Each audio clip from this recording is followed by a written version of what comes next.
한가람 아침 묵상에 함께 하시는 성도 여러분, 오늘도 하나님의 은혜와 진리가 충만한 하루가 되기를 소원합니다.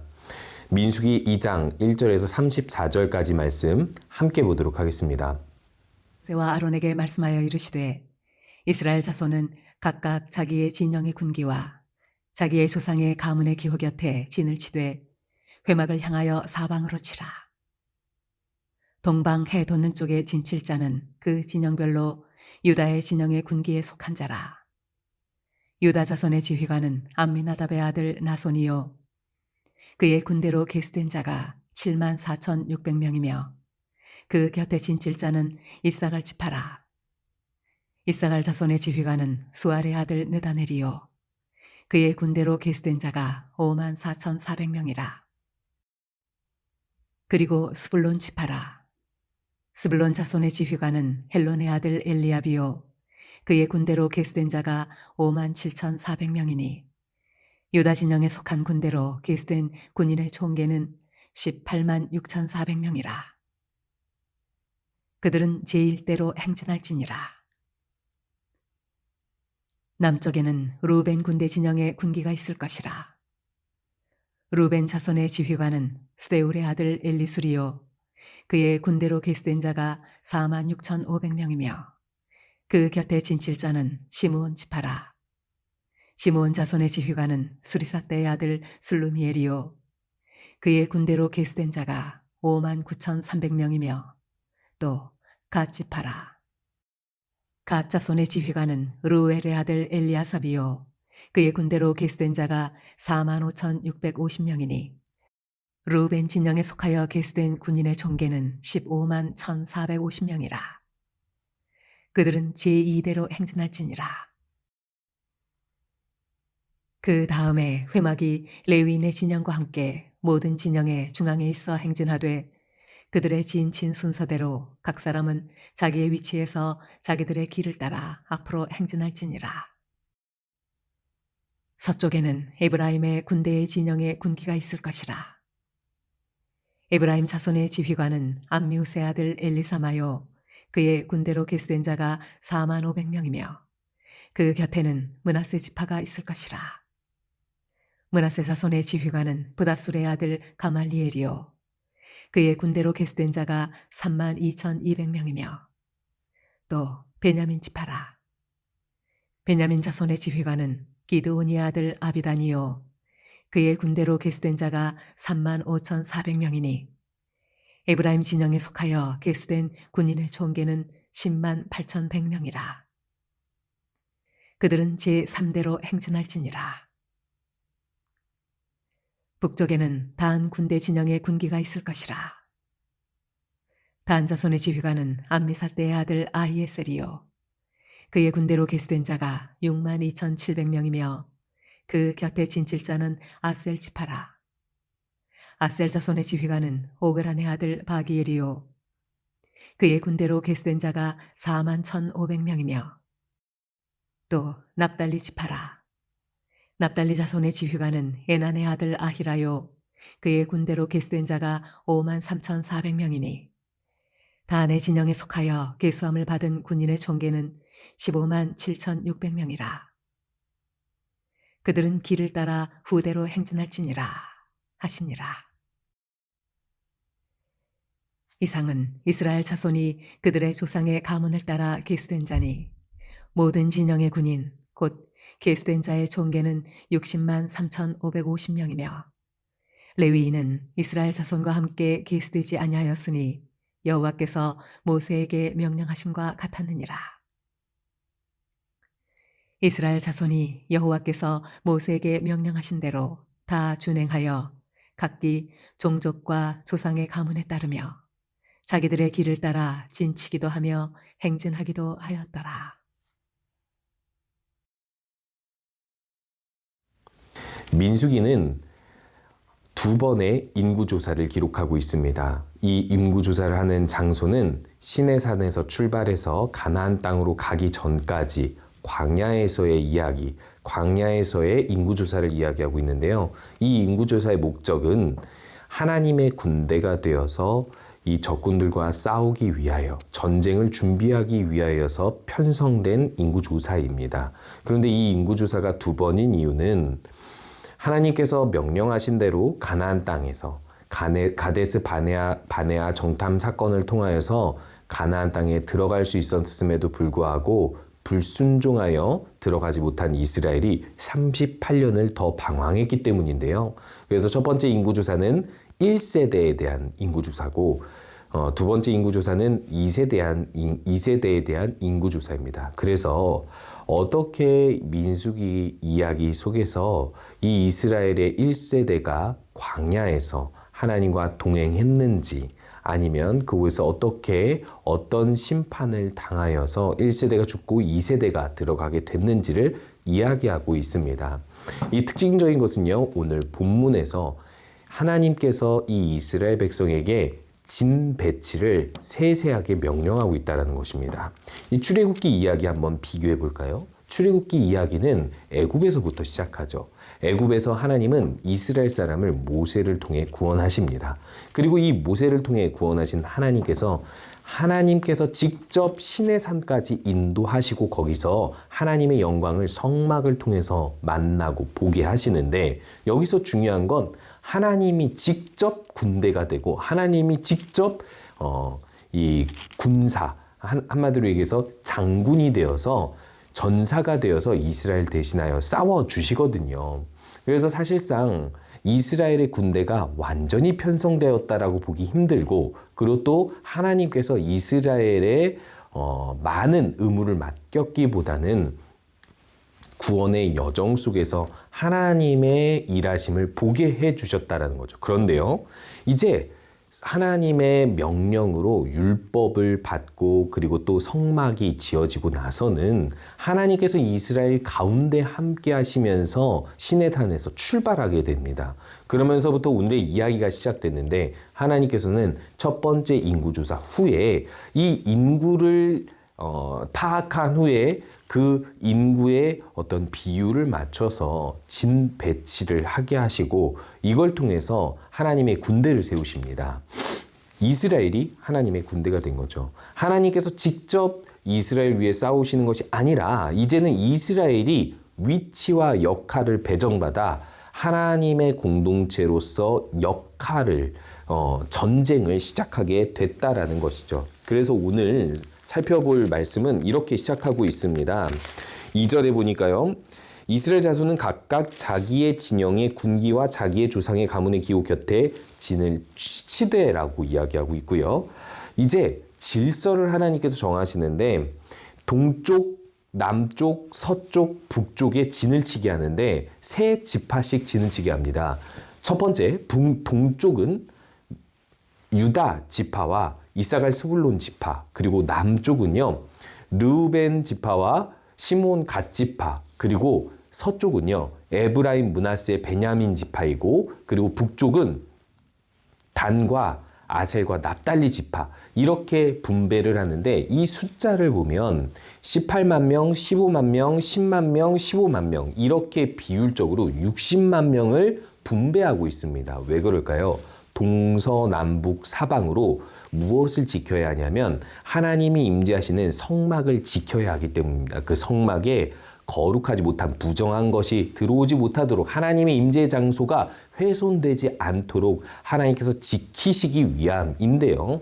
여기서 중요한 사실이 있습니다. 왜 동쪽부터이며 이 동쪽에 유다 지파와 이사갈 스불론 지파를 하나님께서 배정하시는지, 하나님께서는요 이미 야곱의 예언, 축복을 통하여서 말씀하셨듯이 이 장자 역할을 유다가 감당하게 하셨습니다. 그 이유는 르우벤이 이 야곱의 첫 비라를 범하였고, 그것 때문에 이 장자의 역할을 상실했으며, 시몬과 레위는 이 학살 사건으로 인하여서 장자의 역할을 상실하였고, 레위는 역시 이 유월절 사건 이후로 하나님의 선택받은 사람으로서 헌신된 어떤 성직자가 되게 됩니다.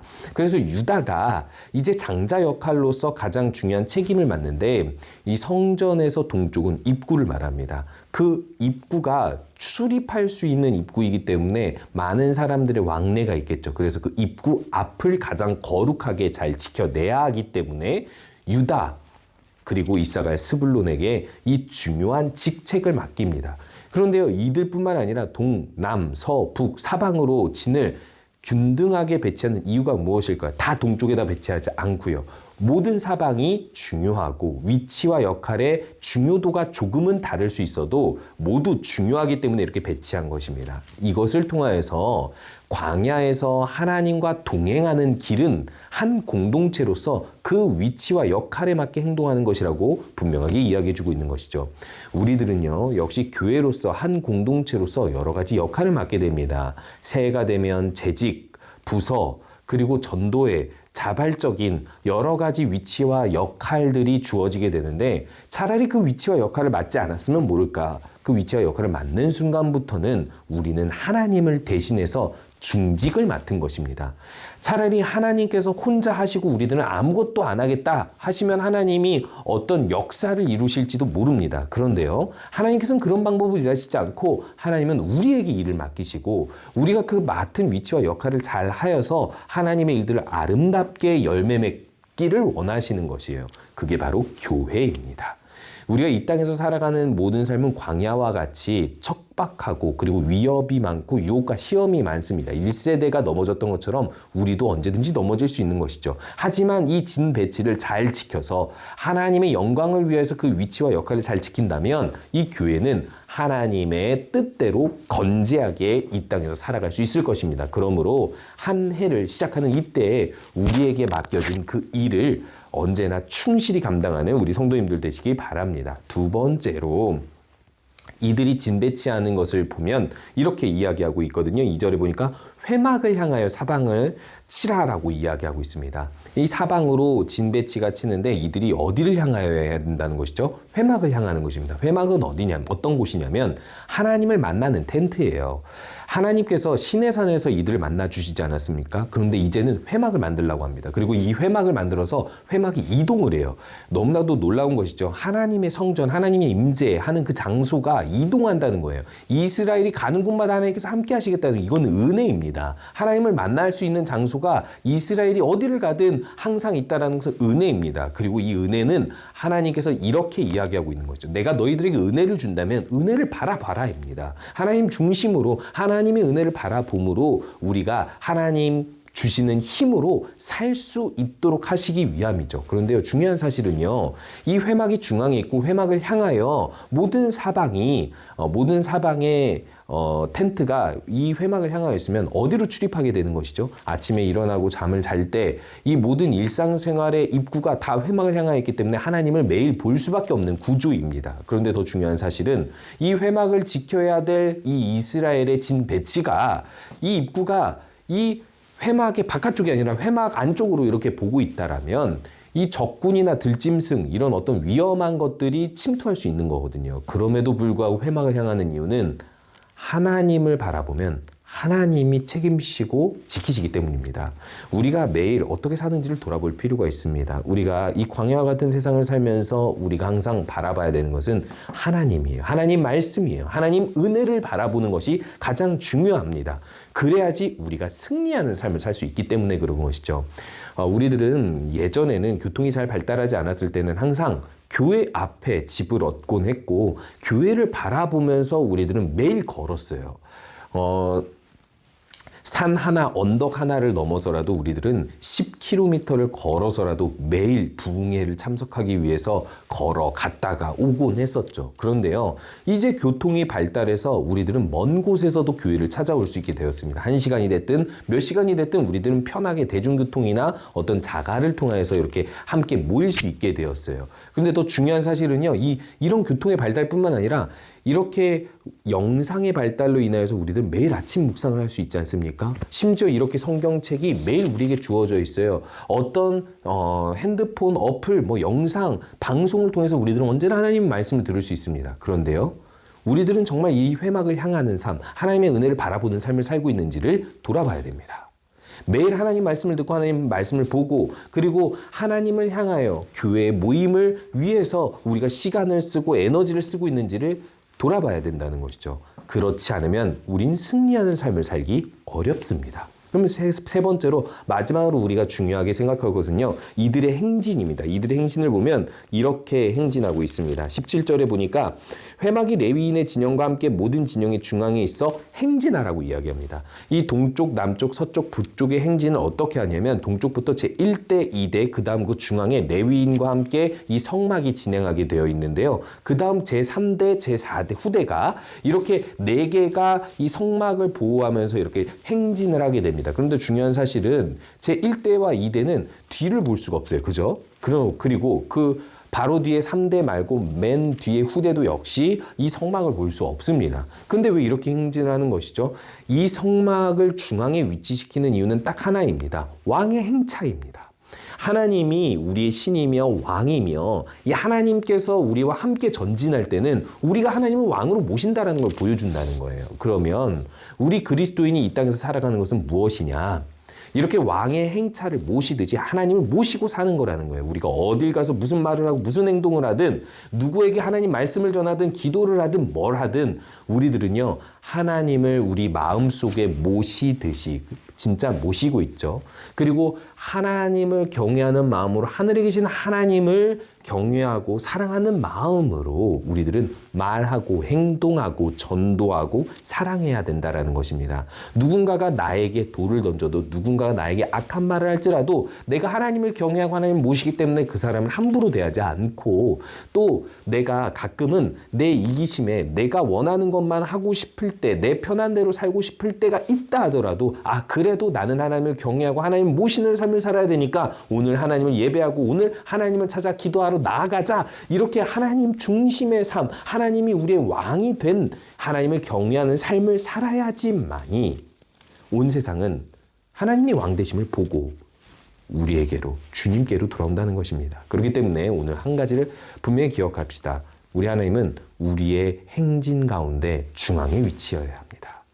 그래서 하나님을 경외하고 하나님을 나타내는 삶을 사시는 우리 모든 성도님들 되시기 바랍니다.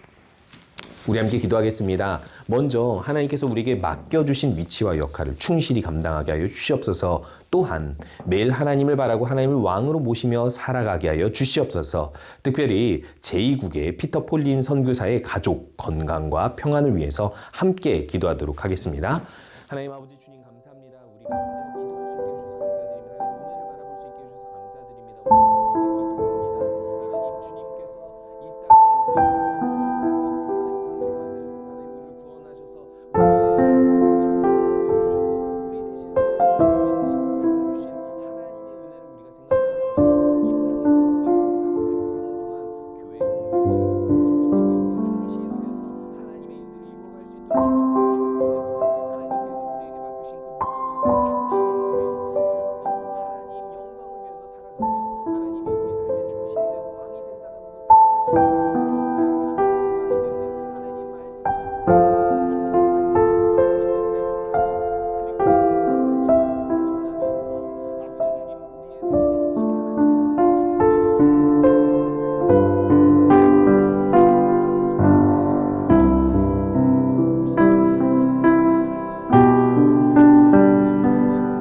하나님 오늘도 말씀을 통해서 우리가 이 땅에서 어떻게 살아가야 되는지를 알게 해주셔서 감사드립니다. 광야와 같은 세상입니다.